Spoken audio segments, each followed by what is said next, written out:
भूतिया अस्पताल। ये कहानी है भूतिया अस्पताल की। सिलमपुर नाम का एक था। उस गांव में गोपी नाम का एक किसान रहता था। उसके 2 बेटे और एक बेटी थी। वे लोग रोज रात को खाना खाने के बाद अपने दादाजी से कहानियां सुना करते थे। उसके दादाजी भी बच्चों को अच्छी अच्छी कहानियां सुनाया करते थे। इससे उनका भी मन लगा रहता था। एक दिन उन्होंने बच्चों को एक भूत वाली डरावनी कहानी सुनाने लगे। उन्होंने बताया कि मैं आज तुम लोगों को जो कहानी सुनाने जा रहा हूँ वह बहुत ही डरावनी और सच्ची घटना पर आधारित है। ये कहानी हमारे जमाने की एक अस्पताल की है जो करीबन 200 साल पुराना था। उस भूतिया अस्पताल के ठीक बगल में ही एक कब्रिस्तान था। उस अस्पताल में आज से 80 साल पहले एक लड़की तड़प तड़प कर गई थी और मरने के बाद भूत बनकर हर दिन किसी न किसी को मारती थी। रात के समय में जो भी उस रास्ते से होकर जाता था वो कभी भी वापस अपने घर नहीं जाता था।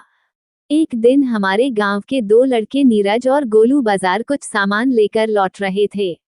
वे दोनों साइकिल से थे और घर आते आते रास्ते में ही रात हो गई थी। गोलू ने नीरज से कहा कि भूतिया हॉस्पिटल वाले रास्ते से चलते हैं, जल्दी घर पहुंच जाएंगे। तभी नीरज ने कहा, नहीं भाई, उस रास्ते से जाना सही नहीं होगा, उस रास्ते में भूत रहता है। गोलू बिल्कुल भी भूत में विश्वास नहीं करता था और नीरज को जिद करके उस रास्ते पर चलने के लिए कहने लगा। नीरज उसकी बात मान ली और दोनों अस्पताल वाले रास्ते में चल दिए। उस समय रात के 10 बज चुके थे। भगवान का नाम लेकर वे दोनों उस रास्ते पर चल दिए। चारों तरफ से अंधेरा हो चुका था, सामने कुछ भी दिखाई नहीं दे रहा था। जैसे ही वे दोनों आगे गए, रास्ते में कीचड़ पड़ा हुआ था। अंधेरे में उन लोग को दिखाई नहीं दिया और साइकिल लेकर वे दोनों गिर गए। थोड़ी बहुत चोट लग गई थी, लेकिन फिर भी उन्होंने जल्दी से अपना साइकिल उठाया और गांव की ओर चल दिए, क्योंकि भूत का डर भी था कि कहीं से आ न जाए। वे लोग थोड़ी ही दूर गए थे कि उन लोग के साइकिल का टायर पंचर हो गया। नीरज बोला, भाई मुझे तो लग रहा है इस जगह में कुछ तो गड़बड़ है, हम लोग वापस लौट चलते हैं। लेकिन गोला बोला ऐसा कुछ नहीं, चलो चुपचाप, कुछ गड़बड़ नहीं है। फिर वो दोनों आगे बढ़ गए। फिर कुछ दूर गए तो किसी छोटे बच्चे की रोने आवाज सुनाई देने लगी। इस बार गोलू भी बहुत डर गया था। उसने नीरज से कहा, तुम्हें किसी बच्चे की रोने आवाज सुनाई दे रही है क्या? नीरज बोला, नहीं भाई, लगता है किसी जानवर के रोने की आवाज होगी। फिर उस आवाज को अनसुनी करके दोनों आगे चल दिए। कुछ देर बाद फिर वो आवाज सुनाई देने लगी। दोनों एकदम बुरी तरह से डर गए थे और वे लोग अपना कदम तेजी से गांव की ओर बढ़ाने लगे। थोड़ा आगे चलने पर एक पीपल के पेड़ के नीचे एक बूढ़ी औरत दिखाई दी। उसके सफेद बाल, सफेद साड़ी और डरावनी आंखें थी। उसे इतनी रात को अकेली औरत को देखकर उन लोग के रोंगटे खड़े हो गए थे। उन्होंने पीछे मुड़कर देखने का सोचा, तभी वो बुढ़िया आवाज लगाई, रुको बेटा, मेरी थोड़ी मदद करो, मुझे ठीक से दिखाई नहीं दे रहा है। तुम लोग मुझे उस हाईवे तक का रास्ता दिखा दोगे क्या? उन लोग ने डरते डरते उस बूढ़ी औरत के नजदीक जाकर उससे पूछते हैं, कहाँ से आ रही हैं आप, वो भी इतनी रात को?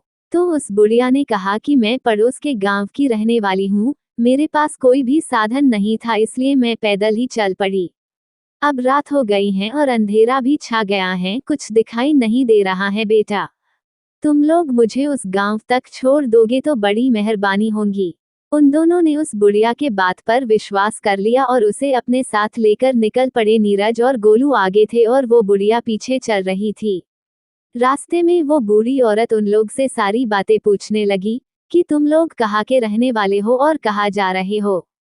फिर ऐसे ही बातें पूछते पूछते उन लोग को दूसरे रास्ते में ले जाना चाहती थी, लेकिन वो लोग तो पहले से डरे हुए थे, रात भी बहुत हो गई और उन लोग को जल्दी अपने घर भी जाना था, इसलिए बुढ़िया के बात का ज्यादा ध्यान नहीं दे रहे थे।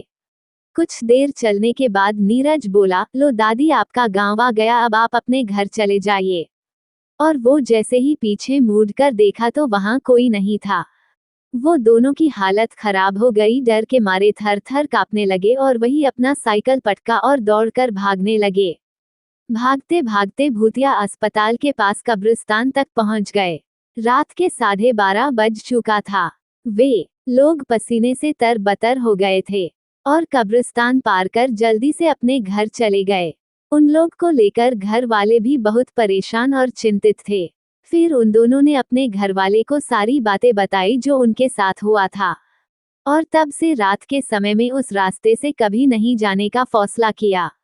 यदि ये कहानी आपको पसंद आई हो तो अपने दोस्तों और अन्य लोगों के साथ शेयर जरूर करिएगा।